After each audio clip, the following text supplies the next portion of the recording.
Hello friend, কেমন আছো? আশা করছি খুব ভালো আছো। আমিও খুব ভালো আছি। তো চলো আজকে আমি আবারও তোমাদের জন্য একটা টিউটোরিয়াল নিয়ে চলে এলাম।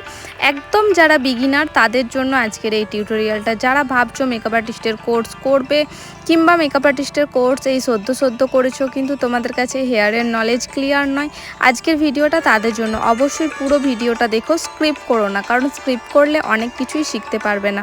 আজকে হেয়ারে আমি এত সহজভাবে তোমাদেরকে শিখিয়েছি যে কিভাবে পাপ তৈরি করতে হয় এবং কিভাবে পাপটাকে নিট অ্যান্ড ক্লিন করে তোমরা পিন আপ করতে পারবে, সেই জিনিসটা আমি আজকে শিখিয়েছি। তো দেখো, আমি আমার স্টুডেন্টদেরকে খুব ভালোভাবে সেকশন করা শেখাচ্ছিলাম। কোন সেকশনটাকে কি সেকশন বলে, কিভাবে সেকশনগুলো বের করতে হয়, কোনখান থেকে কতটা সেকশন নিতে হয়, একটা বেসিক হেয়ারস্টাইল করার জন্য আমাদেরকে কি কি জানা দরকার, কি কি প্রোডাক্ট আমাদের কাছে থাকা দরকার, সেই নলেজটাই আমি শেয়ার করছিলাম আমার স্টুডেন্টদের সাথে। তো দেখো, আমি এয়ার টু এয়ার সেকশন বের করেছি আমার সামনের যে পাপটা হবে তার জন্য, আর তোমার ক্রাউন সেকশনে সি সেকশন বের করে নিয়েছি। তো এবার যে সেকশনগুলো বের করেছি সেই সেকশনগুলোকে আমি আলাদা করে নিয়েছি এবং যে এক্সট্রা হেয়ারটা ছিল সেটাকে আমি পনিটেল করে নিয়েছি, কারণ আমাদের একটা ব্রাইডাল হেয়ারস্টাইল করতে পিছনের হেয়ারটা খুব একটা কাজে লাগে না।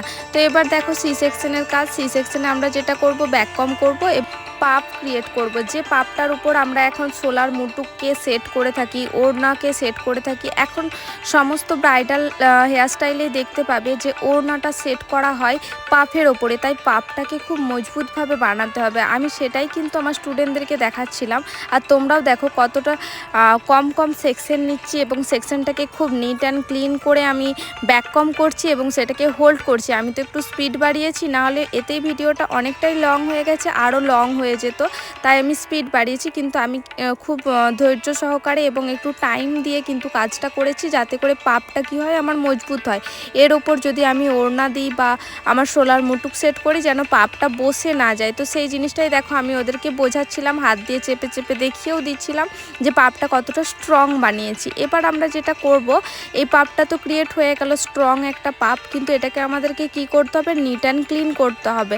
নিট অ্যান্ড ক্লিন করার জন্য আমরা কি করব, এয়ার টু এয়ার সেকশন যেটা আছে সেখান থেকে আমি আরও একটা সেকশন তুলে নেব, যে সেকশনটার মধ্যে আমরা কোনো ব্যাক কম দেবো না, শুধুমাত্র হেয়ারটাই থাকবে, কোনো ব্যাক কম থাকবে না। সেই হেয়ারটাকে আমি ওই পাফের ওপর দেবো এবং স্প্রে করব, সাইন স্প্রে করব এবং ক্লিন করব। ক্লিন করে আমি সেট করব। অনেকেরই আমাদের প্রবলেম হয়, এই যে পাপটা রেডি করি, পাপটা রেডি করার পর যখন আমরা হোল্ড করি এবং পিন আপ করি, তখন আমাদের পাপটা কোনো দিকে বেঁকে যায়, কোনো দিকটা আপ, কোনো দিকটা ডাউন হয়ে যায়। তো সেই জিনিসটা যাতে করে না হয়, সেই টেকনিকটা কিন্তু আজকে আমি আমার ভিডিওতে তোমাদেরকে শেয়ার করলাম। যেভাবে করলে তোমরা বিগিনাররা খুব ভালোভাবে একটা খুব সুন্দর রাউন্ড শেপে পাপ ক্রিয়েট করতে পারবে। তো দেখো, আমি স্প্রে করছি আর হাত দিয়ে চেপে চেপে পুরো মেসি হেয়ারগুলোকে বসিয়ে দিচ্ছি। তারপরই কিন্তু আমি সেটিং ক্লিপ দিয়ে এখন সেট করে রাখছি। এখন কিন্তু আমি পিন আপ করছি না, আমি কিন্তু দেখো সেটিং ক্লিপ দিয়ে হোল্ড করে রাখছি। সেটা আমি তোমাদেরকে একটু পরে দেখাবো একদম পরিষ্কারভাবে। এবার যেটা করব, পিছনের পাপটা যখন আমার রেডি হয়ে গেছে তখন আমি সামনে চলে এসেছি। সামনে চলে এসে দেখো আমি প্রোডাক্টগুলো ওদেরকে বোঝাচ্ছি, কোন প্রোডাক্টটা কখন কাজে লাগে, কিভাবে করতে হয়। এবার যেটা করব, সামনের পাপটা রেডি করব। সামনের পাপটা রেডি করার জন্য আমি আবারও সেম একই প্রসেসে ব্যাক কম করছি, হোল্ড করছি এবং নিট অ্যান্ড ক্লিন করতে যাচ্ছি। কারণ সামনের ব্যাক কমটাতে কি হয়, নিট অ্যান্ড ক্লিন আমাকে প্রথম থেকেই করে করে না গেলে আমি শেষে কিন্তু সেই ফিনিশিং পাবো না। তাই ব্যাক কমও করতে হবে এবং ব্যাক কমের যে মেসি হেয়ার থাকবে সেই হেয়ারটাকে তোমাকে ক্লিনও করতে হবে, তবেই যে একটা তুমি সুন্দর হেয়ারস্টাইল দিতে পারবে। তো একটু ধৈর্য ধরে দেখো, আমি ট্যালকমের পিছনে করে করে বারবার ধরে কোম করছি এবং আমি নিট অ্যান্ড ক্লিন করতে থাকছি পাপটাকে। তো তোমরাও যখন হেয়ারস্টাইল করবে বারবার কিন্তু এইভাবে কোম করবে।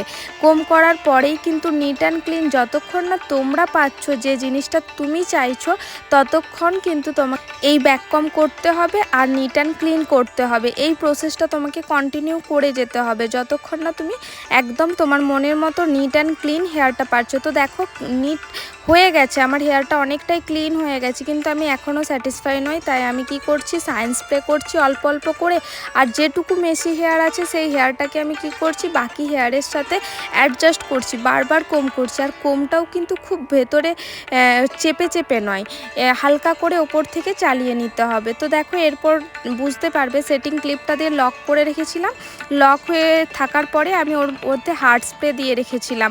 তো এখন কি করলাম, ক্লিপগুলো খুললাম আর ববি পিন ওর মধ্যে অ্যাড করে দিলাম। এরপর দেখো একটা খুব সহজ সিম্পল হেয়ারস্টাইল করেছি, যেটা আমরা ব্রাইডদের করে থাকি। কারণ কি, একটা রিয়েল ব্রাইড করতে গেলে আমাদের হাতে টাইম থাকে না, খুব কম টাইম থাকে। সেই কম টাইমের মধ্যে হেয়ারস্টাইল করতে হয়, একটা বড় বান বানাতে হয়, তাতে ফুল দিয়ে ডেকোরেশন করতে হয়।